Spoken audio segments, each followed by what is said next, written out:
So as a result of the apostles and the church not crying over their problem, not deciding in their human flesh what to do next, you know what they did? They began to pray. They bent their knees. 3,120 church people bent their knees and prayed unto God. So that shows that the early church had a quality relationship with God. And not only a quality prayer relationship, but also total reliance upon the Lord God alone. You totally rely on God. He is your defender, not an attorney. Right?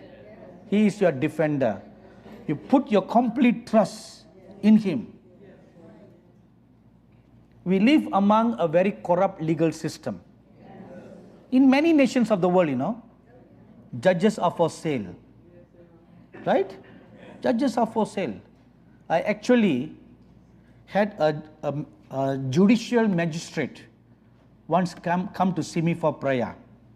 So, a very humble man, and we were just talking, and I asked him a few questions about some legal things.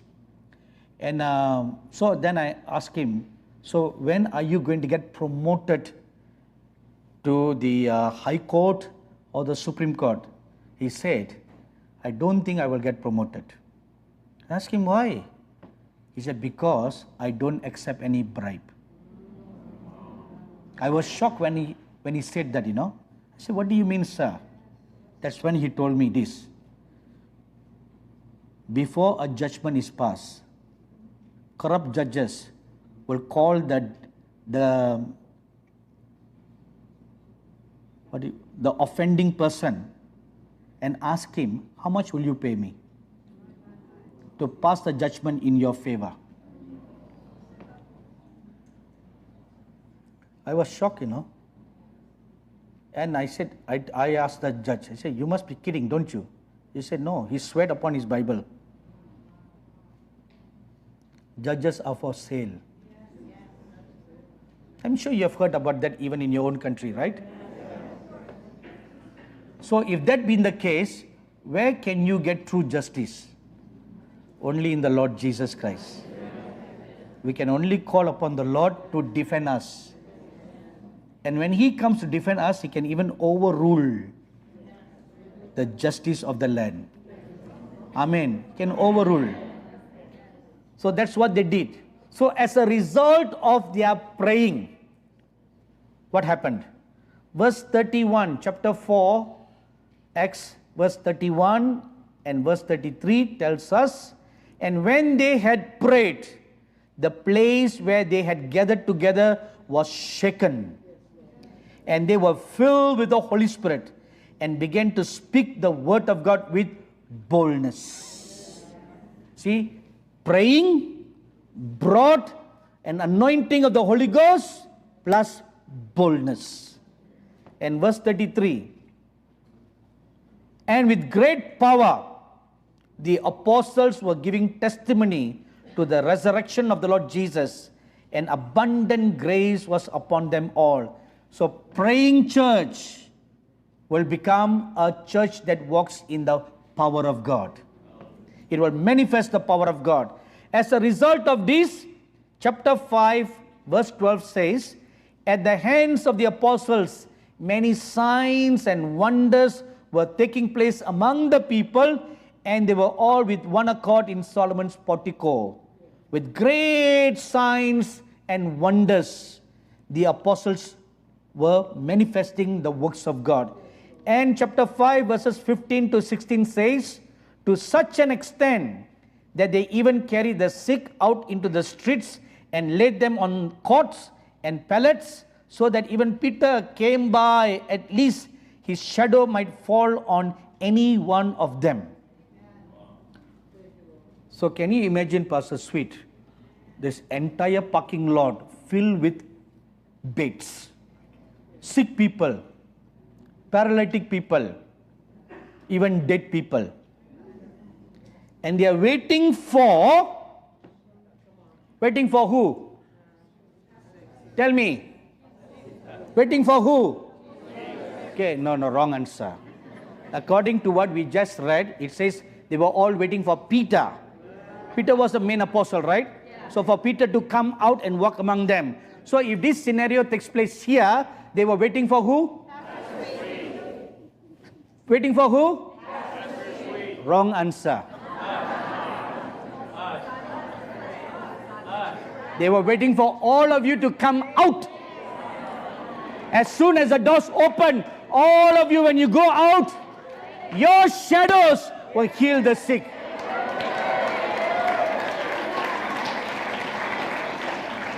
See, the last days church, every believer walks in the miraculous realm. That's the last days church. Every believer, your mind renewed with this truth. You are re-established on the foundation of the apostles and the prophets. You begin to walk in the original truth. And you walk in the same unity. One heart, one mind, one purpose, and you are a prayerful people. When you walk out the streets, you carry the glory of God. The very glory that is present here, you carry them out. A few days ago, or maybe a few weeks ago, I was having lunch with Pastor Sweet, and he shared with me some amazing things that takes place in their church. He said, they have a CCTV camera. I don't see anywhere. Where there? See, now you cannot sleep in this church. There are cameras everywhere. So he told me, so they install all these cameras, and after a prayer meeting that they do here, one day he was just looking at his laptop, or in your room, in his office, he was looking at the monitor, and he saw angels walking here and there in the sanctuary. Even the footprints and light streaks jutting here and there at lightning speeds. That is the manifestation of the angels of God, you know. And the larger manifestation of them is always seen after their prayer meeting. So a praying church, right? Now listen, with this image in mind, now I would like you to imagine like this. When you go out, all the angels go out with you. And they are all carrying the healing anointing. And they will manifest that through you to all the sick people lined up on the streets. Amen. Amen. Is this possible? Is this possible? Is this possible? Can this be done through you? Amen. Amen. Amen. You should no more be a spectator. Every one of you, from young to the old, even the children, they'll all be miracle working apostles and prophets. Amen. Amen. Amen. People of God, this is your destiny. Amen. For such a purpose were you born. To manifest the glory of God. To manifest the power of God. To manifest the face of God. For such a purpose as this. You are born for such a time as this. So rededicate your lives today. Reconsecrate your lives today. And from this moment onwards, let every day of your life count for the Lord Jesus. Amen. No more for mundane purposes. No more living a dog's life. No more. You're not a dog, are you? You are an eagle. Amen. An eagle that soars in the heavenlies.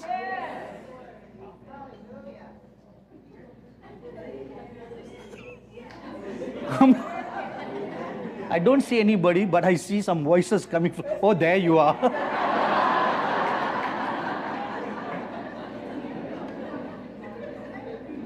Please remember this. This conference should totally alter your life. Change you. Change your mind. And when you walk out, after the final amen, he said, you are walking out like how Saul became another man, another person. Amen.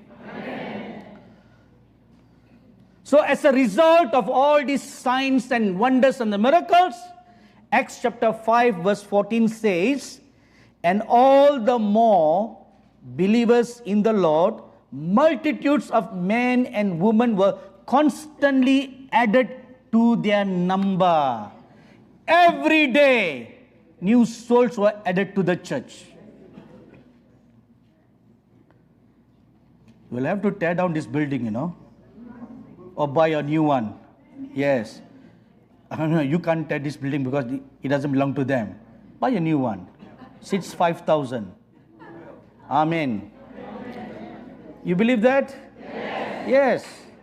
Ever since I met Pastor Sweet, 18 years ago, he has been saying that to me.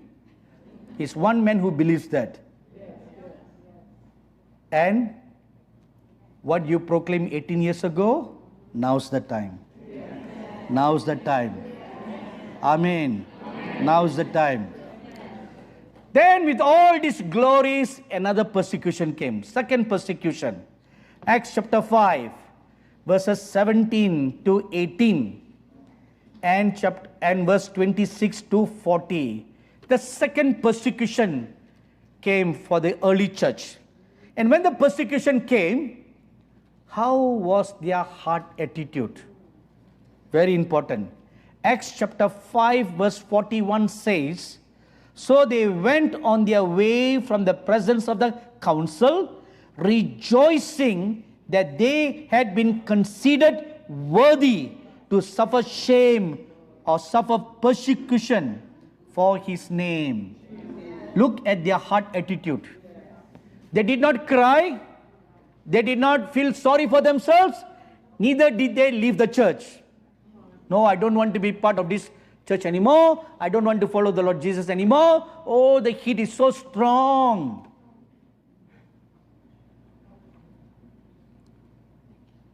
Many Hindu people, when they became Christians, they've come and told me this, no? My life was so peaceful before I became a Christian. When I became a Christian, it seems all hell broke loose. Have you experienced that? Yes. So I told them, so this was how I comforted them. I said, yeah, I'm so sorry to hear that. What to do? Your life was so peaceful in the past because you were a son and a daughter of the devil. Yes. So why would your father, the devil, want to harm you? He wouldn't want to harm his children, just like you don't harm your children, do you? They kept quiet. But now you have become a son and daughter of the heavenly King, and the devil has become your enemy because you have left him. You know, this literally happened in my father's life. When he accepted the Lord Jesus as his Savior, every night the deities that he had worshipped will appear in his dream and will cry to him, why did you leave me? Why did you leave me? Didn't I bless you? Didn't I do good for you? Didn't I prosper you? Why did you leave me? Every day they would come pleading, you know.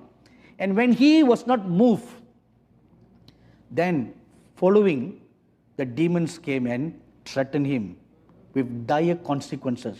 I'm going to kill you. You are who you are today because of your son, right? I'll kill him first and then I'll kill you. So it was then that my father realized it was a big threat, you know. So he shared with me. So we gathered together, we fasted and we prayed for 3 days.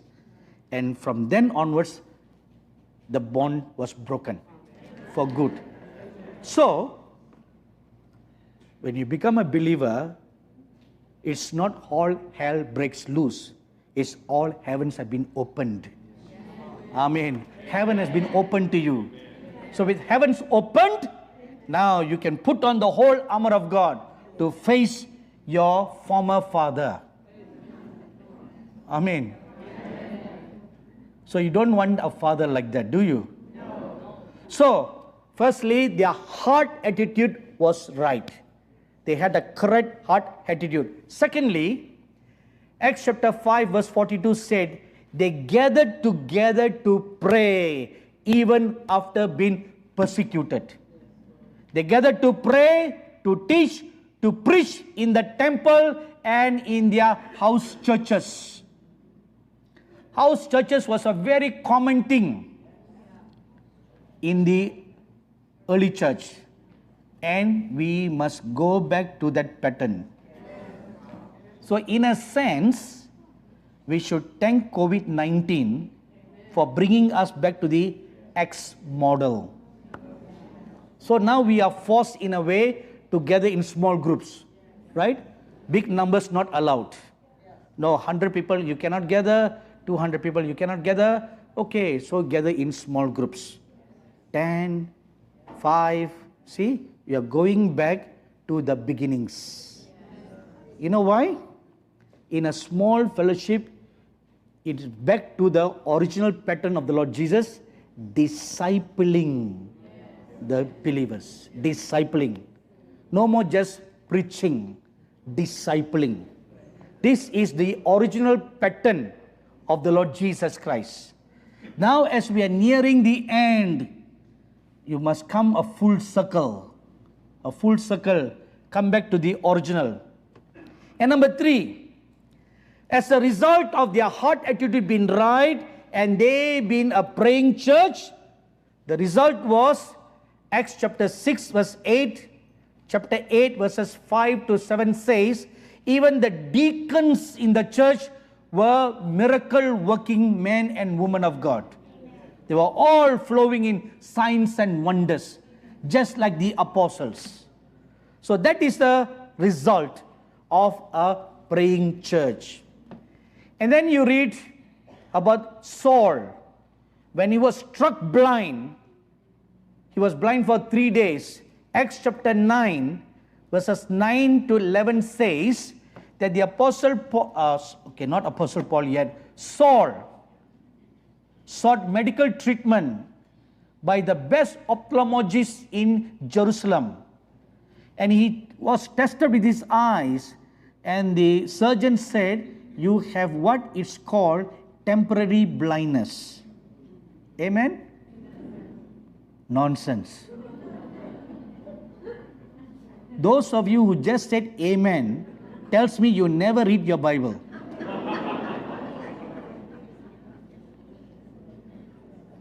This reminds me, shall I tell you a story? Yes. Okay. You sweet people who love stories. A pastor was invited to lunch with one of his church members' house. So he went to their house to have lunch. And after lunch, the pastor blessed the family and he left. And as the woman of the house was cleaning all the dishes, she found that one of their costly silverware was missing. A very nice, costly spoon. And she thought, and that's where the pastor was seated. Oh, the pastor had stolen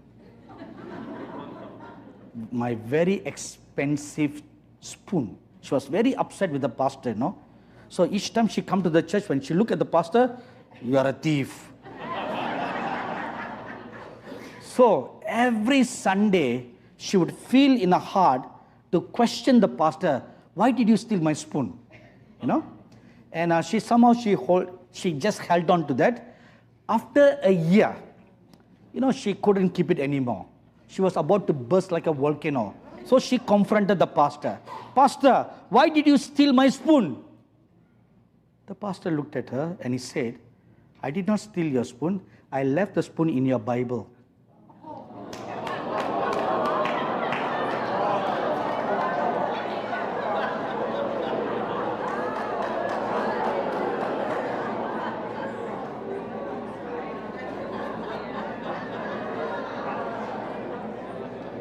Do you understand the...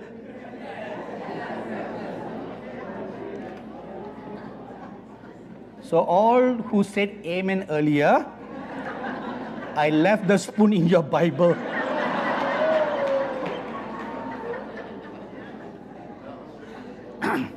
All right, that's not how Saul reacted.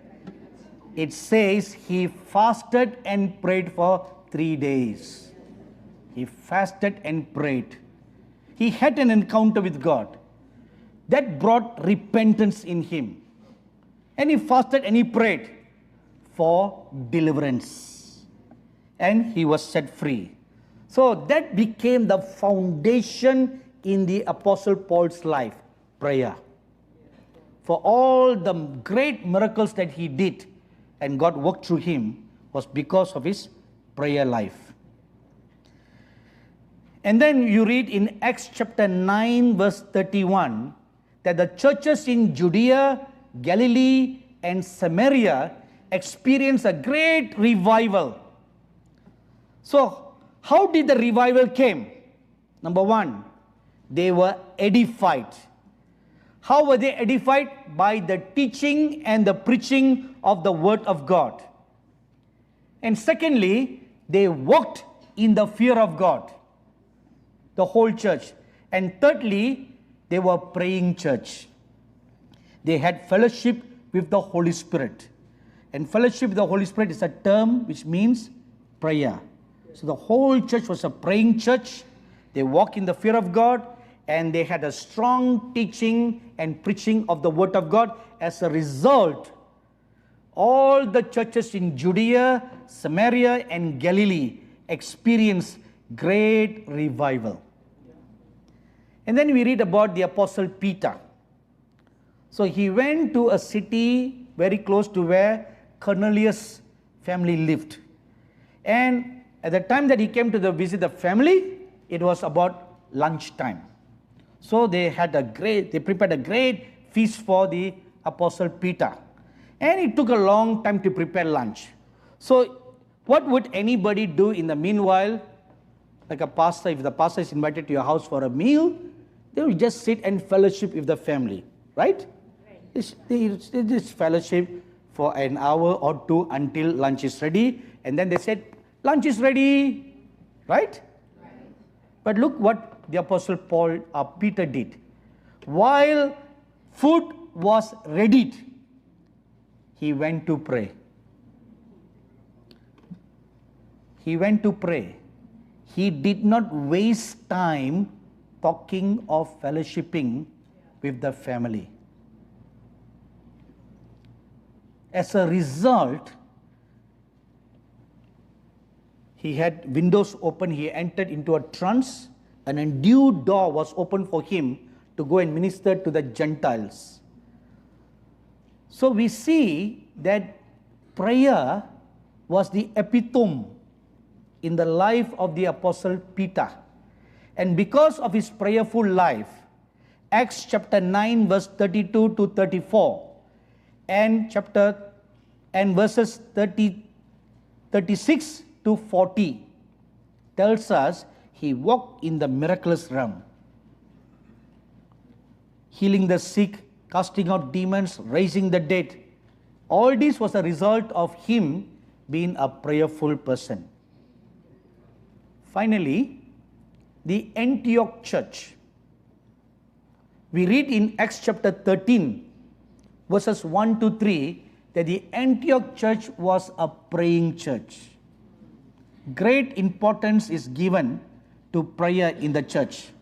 If you'll turn your Bible to Acts chapter 13, you will read, now there were at Antioch in the church that there was prophets and teachers, Barnabas and Simeon, who was called the Niger, and Lucius of Cyrene, and Manaen, who had been brought up with Herod the Tetrarch and Saul. While they were ministering to the Lord and fasting, the Holy Spirit said, set apart for me Barnabas and Saul for the work for which I have called them. Then when they had fasted and prayed and laid hands on them, they sent them away.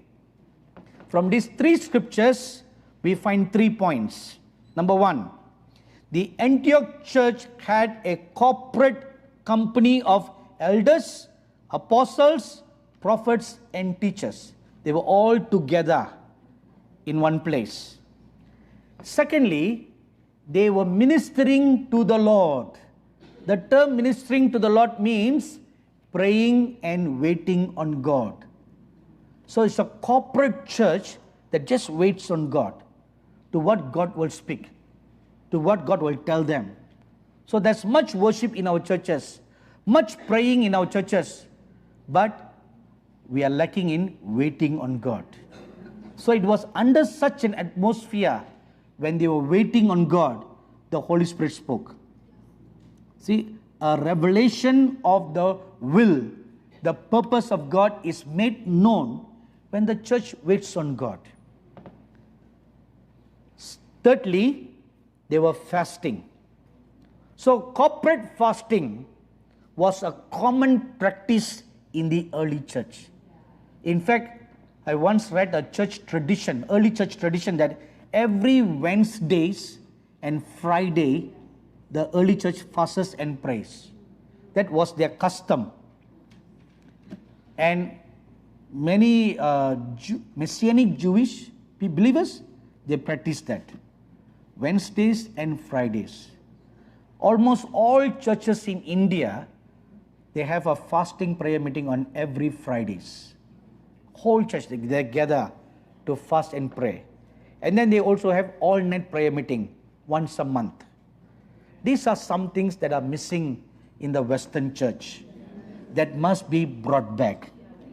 Amen. Amen. You fast and you pray and you take hold of God and don't let Him go until He breaks through. Yes. So in conclusion, the key to revival and for the manifestation of God's glory is 3 words: being with Jesus. That's the key. Individually as well as corporately as a church. Just because you pray every day in the church does not mean you don't pray at home. You have a personal responsibility. That's your personal call. And then this is your corporate call, a praying church, being with the Lord Jesus. So being with the Lord Jesus consists 3 components: prayer, worship, and the fear of God. These 3 components must be reinstated in the last days church. Amen? Amen. So I pray, it is my desire that your life will not be the same anymore. Amen. When we meet you again next year or before next year, at least we know for sure August, right? So next August when you come, bring a gift for Pastor Sweet for his birthday. You remember that, no? I have a gift for you, Pastor, for your birthday. Where's that? Yes. Happy birthday to you. Happy birthday to you. Happy birthday. Happy birthday to you. Amen. Let's arise for a word of prayer.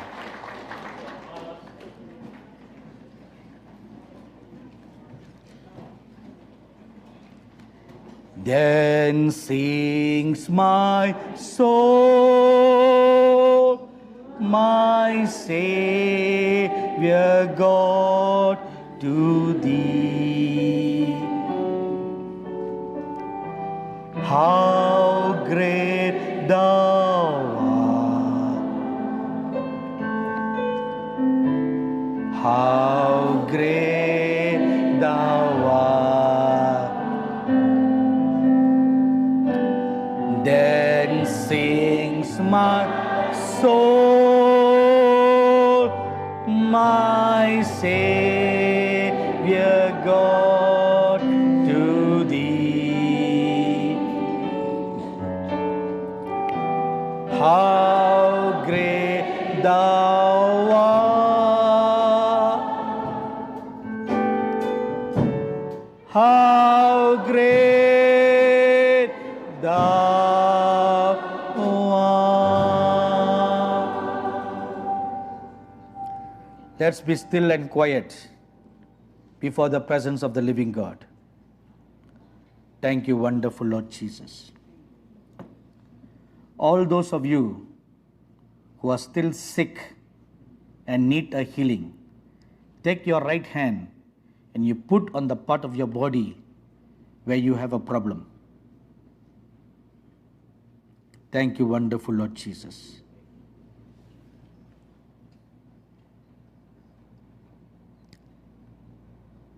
Thank you, wonderful Lord Jesus. Believe with all your heart that the hand of the Lord will come and touch you, set you free, and heal you right now. Lord Jesus, I have spoken to your people all the words that you put in my mouth for this conference. Even today, as you showed me that you are standing in our midst, especially in this church, because you love this church. Now I ask you, Lord Jesus, to stretch out your healing hands upon each and every one of your sons and daughters who need a healing. We read in your word that all those who needed a healing, when they came to you during your earthly sojourn, you laid your hands on them and healed them all. So you are still alive with us, and we know that. So now I ask you, Lord Jesus, to lay your healing hands upon each and every one who needs a healing. In the name of the Lord Jesus, I command every spirit of infirmity to come out of their bodies right now. In the name of the Lord Jesus, I rebuke the sicknesses, I rebuke the diseases, and I command them to depart from their bodies right now in the name of the Lord Jesus. I command every tormenting nerves and disorders to be straightened in the name of Jesus in their bodies right now.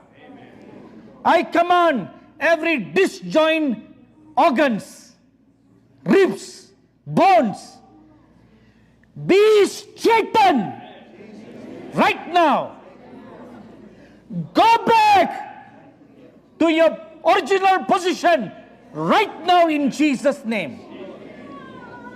Right now, in the name of the Lord Jesus, in the name of the Lord Jesus, in the name of the Lord Jesus, I command them, be healed. Be healed. Be healed. Right now. Spirit of God, flow with your healing anointing. Let waves of healing flow. Your word says, God will arise with healing in his wings. So now I pray, O dove of God, flood the wings of healing. Let the wind and the breeze of healing come all over your people now. Right now. Let them feel the breeze. Let them feel the waves of healing come all over them right now. Right now. And let it flow from the crown of their head to the sole of their feet. The healing anointing, I release it in the name of Jesus. Every complication in the stomach ulcers, I command in Jesus' name, be healed right now. Thank you, wonderful Lord Jesus. Thank you, wonderful Lord Jesus. I command every damaged retina and the nerves in the eyes, in the name of the Lord Jesus, I command the spirit of blindness to depart right now. I command that bondage be broken in the name of the Lord Jesus. And in the name of Jesus, I command these captives be set free. Right now, Lord. Right now.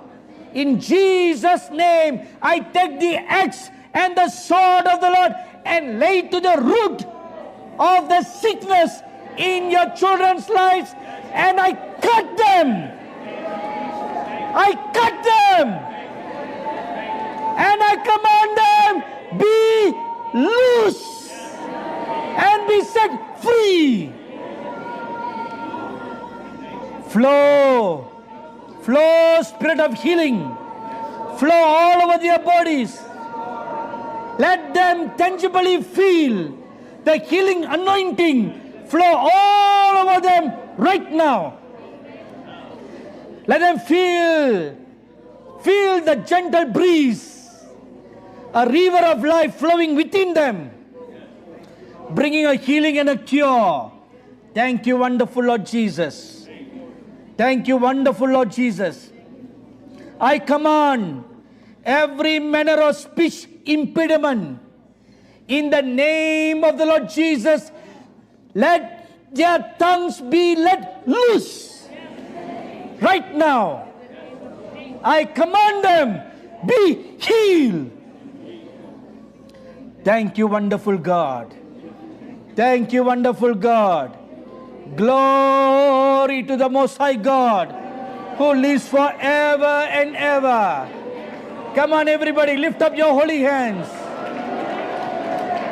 and bless the name of the Lord God.